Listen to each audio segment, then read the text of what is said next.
The UN's next Secretary General has apparently been chosen. Once confirmed as Ban Ki-moon's successor, Antonio Guterres will take the helm of one of the world's great institutions, albeit one that's constantly maligned, belittled, and misunderstood. A lot of this negativity will fall to him to deal with. Debates about the UN and its future usually revolve around the Security Council and a Secretary General.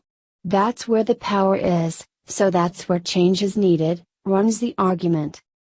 So it went during the process by which Guterres was selected, as a chorus of former insiders appealed for the appointment of a tough, liberated new leader.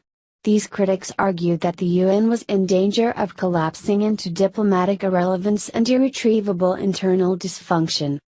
But they also believe a reformed UN leadership could clean house internally, perhaps impose a ceasefire in Syria, and even protect civilians globally against the self-interest of the great powers, or the abuses of blue-helmeted UN peacekeepers.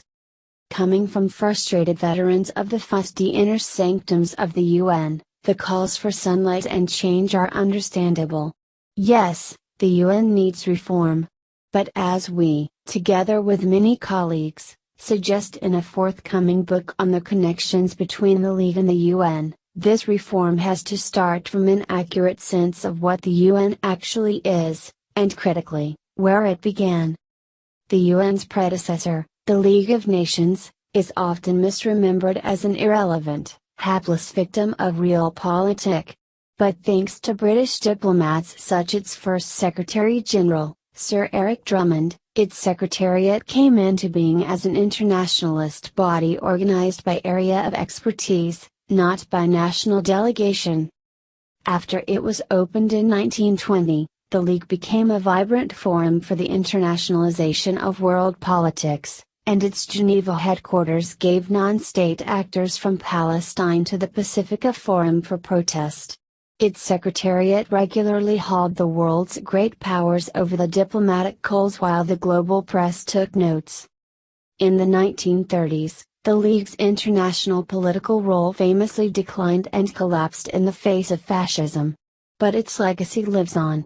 Its technical bodies developed the expertise and capacity in health and economics that was later transferred to the UN, and in updated and much changed versions, from the International Labour Organization to the International Court of Justice and the World Health Organization. These institutions underpin our systems of global governance today. It makes no sense for the UN's critics to focus only on the Security Council and the nominations for Secretary General. At best, this perpetuates a view of the UN as a passive institution without the grit, or the guns, to solve the world's problems. But the UN is not a unified whole. It's not a top-down machine, and nor is it a mere byproduct of great power interactions. Instead, it's a highly complex system made up of a mass of agencies and structures, from the UN Environment Programme to the UN Development Programme, each with their own officers, mandates and dynamics.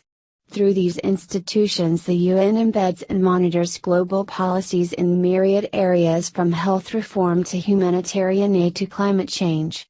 This is where most of its work is done, 24 hours a day, around the world. Similarly, the UN is often ridiculed for its accumulated traditions, which have supposedly condemned it to be little more than a ponderous anachronism. But the truth is that it was always going to take decades for its charter and its careful institutional practices to establish the norms that now underpin our international society. Its deliberative, representative form, the General Assembly, has debated and announced the behavior of states according to these accumulating norms since the era of decolonization. Its success in doing so means that when the world faces challenges, the world still looks to UN agencies and their expert staff for solutions. When European states seek to expel refugees, it's to the UNHCR that the world turns for authoritative opinion, and when the warring parties in Syria try to talk once again, behind closed doors, it's at the UN in Geneva where they sit down. Indeed, taken as a whole, the UN has become genuinely popular among most of the international public. Ever more underrepresented people embrace it as it works with civil society actors to pull groups and individuals into the business of making and enacting policy. Every time the September General Assembly rolls around, record numbers of people flock to New York to participate in events such as the Social Good Summit, an annual initiative to open more of the UN's many doors to the general public. There's power in such practices too, even if they are far from the Security Council or the Secretary General's office. This broad popularity transcends the theater of the Security Council or the globetrotting of the Secretary General. Ordinary people can use the UN as a lab for testing ideas, political claims and best practices across the spectrum of long-term global governance, not just as a venue for hashing out rapid responses to immediate geopolitical crises. Even if the conflicts that roil the world today regularly involve non-state actors, the world is still primarily ordered by states. This means international organizations such as the UN don't so much issue orders as offer tools for states and other actors to take up, develop and use. Specific UN mandates, the fruit of diplomatic compromise between member states, are left open to interpretation to allow soldiers and politicians to adapt to situations on the ground. They also often run for years. Both the UN's hard-earned successes and its appalling failures should be assessed across the breadth and duration of its efforts, rather than just on the terms of reference laid out in deliberately woolly resolutions.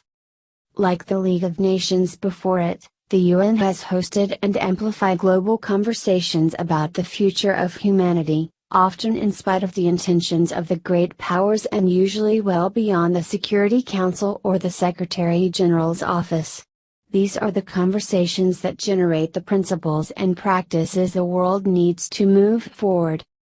Clearly, the UN is no enchanted palace, no international organization ever has been. Plainly, it has its closed diplomatic backrooms and all the problems that entails. It is a vast edifice, but it has a great many open doors. And in a global context of seemingly intractable war and the onrushing crisis of climate change, it remains the ultimate and vital arena for monitoring the global balance of power and adjudicating international relations as best we can.